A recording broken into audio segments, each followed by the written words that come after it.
Hi, I'm Tom Cosentino with the Garden State Wine Growers Association. Today I'm in Colts Neck, New Jersey in Monmouth County at 4JG's Vineyards for another edition of the At the Vineyard Show.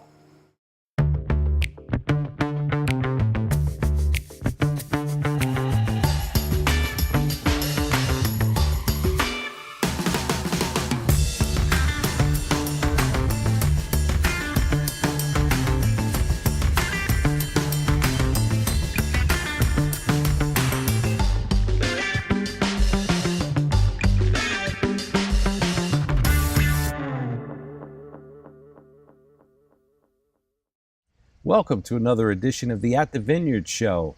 And today we're at beautiful Monmouth County's 4JG's Winery and Vineyard in Colts Neck, New Jersey. And sitting with me today is the owner of 4JG's, Janet Giunco, and winemaker Craig Donofrio. And Janet, pleasure to be at this historic location. We are in a historic location. There's buildings on the property that date 300 years ago. What I always love, and being a Monmouth County resident myself, is the great history that we have in our own backyard. And now I live on the other side where I'm closer to Freehold, closer to the Battle of Monmouth, and this was actually an exit point for General Clinton. It absolutely in that Battle was. of Monmouth. It goes from here, the Battle of Monmouth in Manalapan, all the way up Dutch Lane Road, all the way through Middletown, where they had their ships. Now the Dutch originally, they were Dutch farmers that owned this property. Yes. Back when. And your family took it over we purchased the property in 1997, and we planted our first grape in 1999. Yeah. And you got your first medal like the next year or two. Yes, 2002. 2002, you medal with your Chamberson Reserva, which has become one of the staple wines that you have here at 4JG's. Yeah. Yes. Thanks to Craig. He's got the recipe down perfect. Now, Craig, tell me, how long have you been with 4JG's?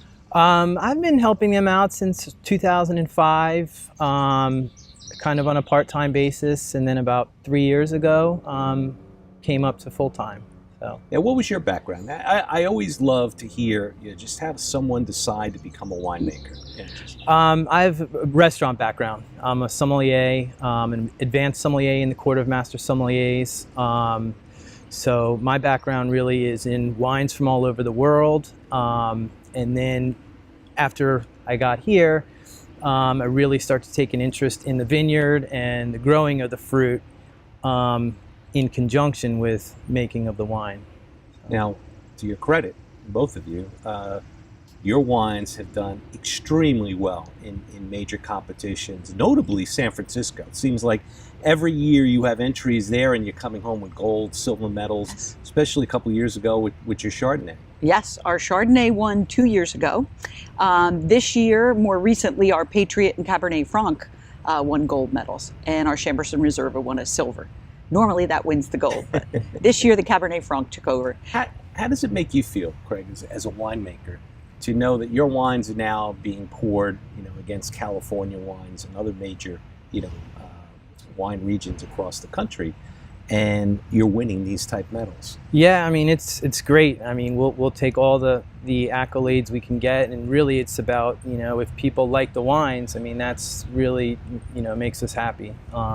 We try to make a certain style, and hopefully that's something that the consumers get behind. And what would you say the style of 4JG's is? I think the main thing here is we're lucky to have our own vineyards. We're lucky to have our own fruit. All estate grown. Right. So really we try to be as intervene as least as possible. We really try to let the fruit kind of show through. So we're working, our barrels are lightly toasted. We're trying to oak the wines a little bit lighter to have kind of a cleaner, fresher style of wine.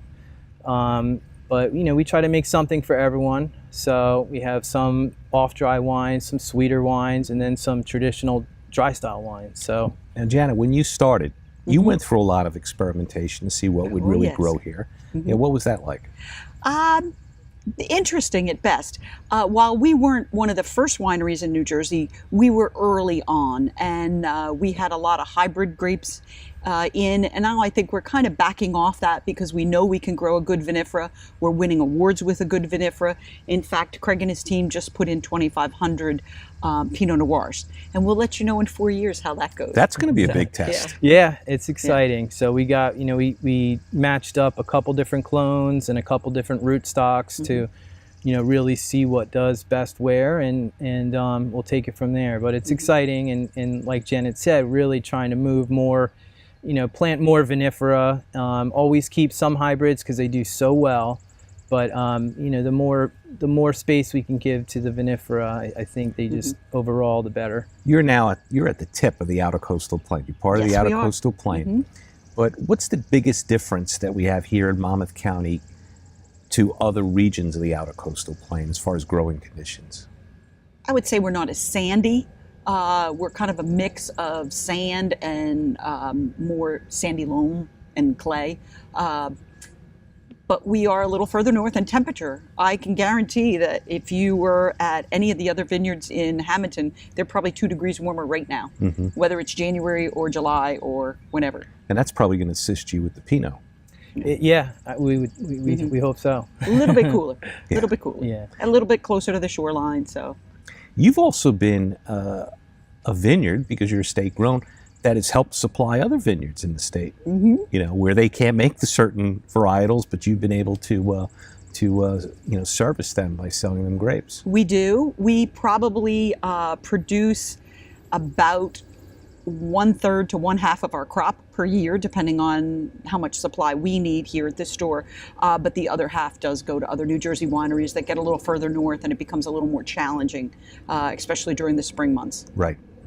Now 4JGs obviously is your family. Yes. And how that all lined up. Maria, your sister-in-law, is pretty much your marketing person. Yes, she is. She does marketing and graphics for us, and my husband is very involved, although on the background. And my 2 children have kind of separated, and they're pursuing their own careers right now.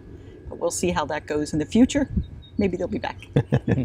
Now, what's been the greatest enjoyment for you as an owner of? Well, I I always tell people I don't have to commute anymore and I don't have to wear pantyhose, but probably seeing the wine and actually drinking the wine. It's a long, arduous process from bud break all the way through to bottling. We just bottled last Friday, and that's kind of like preparing for D-Day.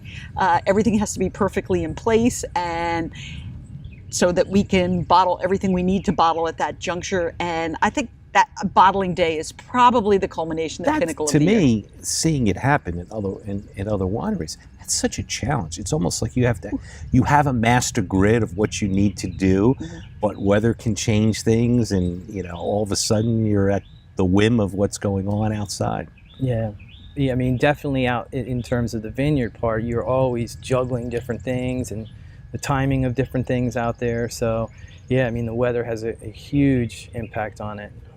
In terms of getting the labor out there on certain days, and then if it rains, so you're always shifting things around. Yeah. Have you noticed with your customer base a shift in their likes, what wines they want to try, what wines they're asking for? I think we've had a shift both that way and demographically. At first, it was a lot of people just kicking tires. What is this New Jersey wine thing? And now we're getting some serious wine drinkers in here that are pleasantly surprised at the quality. But as far as what they want to drink, yes.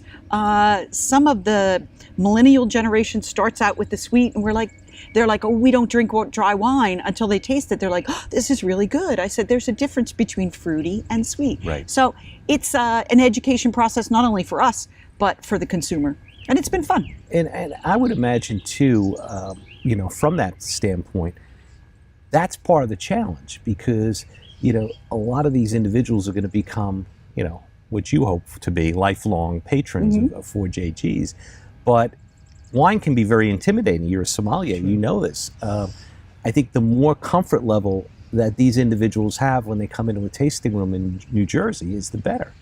Is the better for them. And part of when I'm marketing the industry, I always say the difference what we have here is you can walk into a tasting room and see the owner and see the winemaker and talk and ask questions, which you're not going to get in some of the bigger states. No, and I think it's all about just coming out here and having fun. There is the right way to hold the glass or the right way to smell it and taste it. That's all good, and in the process they can learn that, but in the meantime just have fun. Drink it if you like it. If you don't, there's the spit bucket. So just experiment. Now you're open every weekend now. We are. You know, from the summer through this December. But you create your own little fun little events here. We do. You know, how does that process work? I mean, It's actually you try to keep it simple and fun. We try to keep it all related to food and wine. We're not going to have animals out here running around or doing funky things, but while we try to keep it centered on food. Today is our Red, White, and Blueberry Festival, and we're basically focusing not only on New Jersey wine crop, but of course our staple fruit in New Jersey, the blueberry crop is coming in. Our local farm does all her own blueberries, so we try to use her product. And many times we do wine and chocolate that's also made here in Colts Neck. So we try to keep it centered around the locavore type of food and wine. Craig, what are some of the things you want to accomplish in the next couple of years? Well, I think it's the Pinot Noir thing is very exciting. I mean, to me personally, just the more I can work with vinifera is excites me more. I think too, just, really, I think the most exciting thing about this vineyard is just, the soils here. And I think just, how special it is, how close we are to Big Brook, how we're out there in the vineyard all the time. We find, fossils and seashells that are 60 million years old. So it's just, you're constantly seeing these things that you just know that somehow is imparting something to the wine. So, I think like I said earlier about, being less interventionalist, the more we can showcase kind of the terroir or the soils here and what they give to the wine, I think is really, exciting for me. And Janet, 2002, you opened the doors really to the real business. Mm-hmm. Has it been everything you thought it would be? Yes, and a lot more work. My mother-in-law told me be very careful what you wish for running a farm, and she was right. But it's all very rewarding. Well, good. Well, I want to thank you, Janet and Craig, for Thank you joining very me here much. on the At the Vineyard Show. And if you're in Monmouth County, come out to Colts Neck and visit 4JG's beautiful winery, and you'll see a lot of history on the grounds. And thank you for joining me again on the At the Vineyard Show. And we'll see you at the Vineyard, but become a New Jersey wine ambassador and enjoy drinking New Jersey wine, and you'll have fun when you make your appearance at the Vineyard.